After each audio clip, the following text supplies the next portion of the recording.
السلام علیکم ورحمۃ اللہ وبرکاتہ۔ الحمدللہ والصلاة والسلام علی رسول اللہ وبعد۔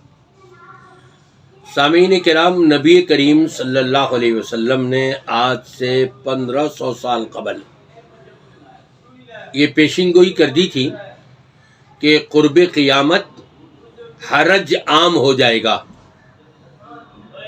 صحابہ کرام نے پوچھا کہ اللہ کے رسول صلی اللہ علیہ وسلم وہ حرج کیا ہے؟ آپ نے فرمایا القتل، قتل عام ہو جائے گا۔ دنیا کا کون سا ملک ہے، کون سی جگہ ہے جہاں پر دہشت گردی کے واقعات نہ ہو رہے ہوں؟ وہ علیحدہ بات ہے، کہیں پر بہت ہی زیادہ کم ہیں اور کہیں پر بہت ہی زیادہ بڑے ہوئے ہیں، اور جہاں بڑے ہوئے ہیں ان میں سے ہمارا ملک پاکستان پہلے نمبر پہ ہے۔ دہشت گردی کے واقعات یہاں پر پل رہے ہیں، پالے جا رہے ہیں۔ کون پال رہا ہے اور کیسے پل رہے ہیں؟ پہلے نمبر پر سیاسی تناؤ، سیاست میں آنے والے احباب ایک دوسرے کے یقیناً جانی دشمن بن کے سامنے آتے ہیں اور خفیہ سازشیں کرتے ہیں۔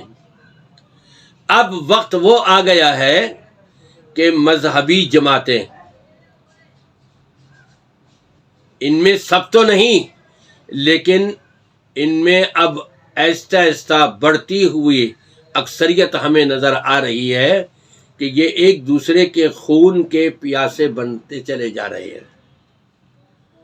اور پھر سیاسی لوگ، سیاست کرنے والے، چاہے وہ پاکستان میں ہوں یا انڈیا اور ایران میں ہوں یا کہیں اور کسی ملک کے ہوں، وہ ایسے مواقع تلاش کر کے دہشت گردی پھیلانے کے لیے چن چن کر خاص لوگوں کا نشانہ بناتے ہیں۔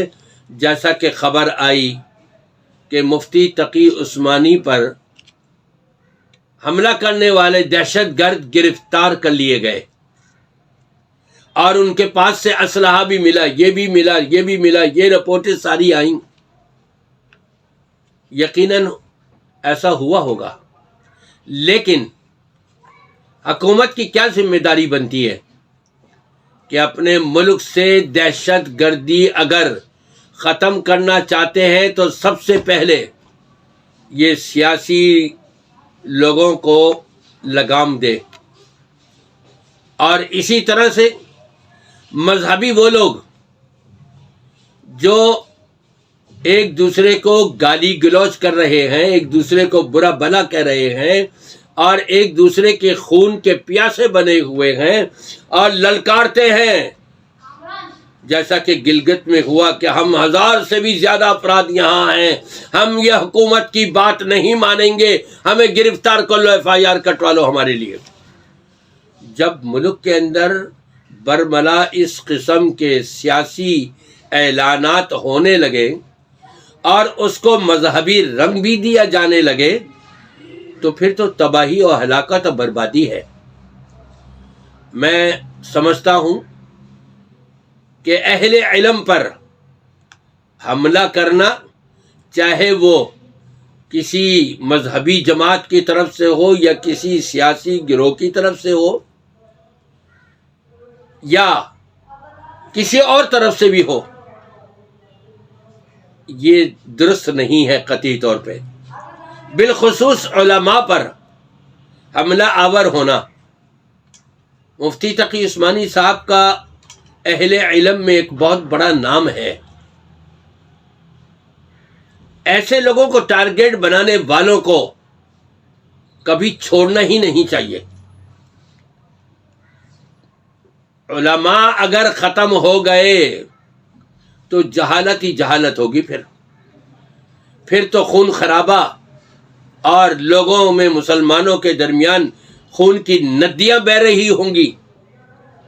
علماء کرام ہی تو ہیں کہ یہ پھر ایک دوسرے کو دلاسا دیتے ہیں، سنبھالتے ہیں، ایک دوسرے کو قریب لانے کی کوشش بھی کرتے ہیں، تو یہ یاد رکھیے، حکومت کا فرض بنتا ہے کہ اپنے ملک میں بالخصوص علماء کرام کی حفاظت کا فریضہ انجام دے، اور نہ یہ کہ صرف مفتی تقی عثمانی صاحب، اس میں شک نہیں، بہت بڑی بزرگ شخصیت ہے، بڑا علم رکھتے ہیں، لیکن ان کے علاوہ بھی ہم اپنی تاریخ میں، پاکستان کی تاریخ میں یہ دیکھتے چلے آ رہے ہیں، آج پنجاب میں فلاں عالم کو قتل کر دیا، آج پختونستان میں وہاں فلاں عالم کو قتل کر دیا، آج کراچی میں حملہ ہو گیا،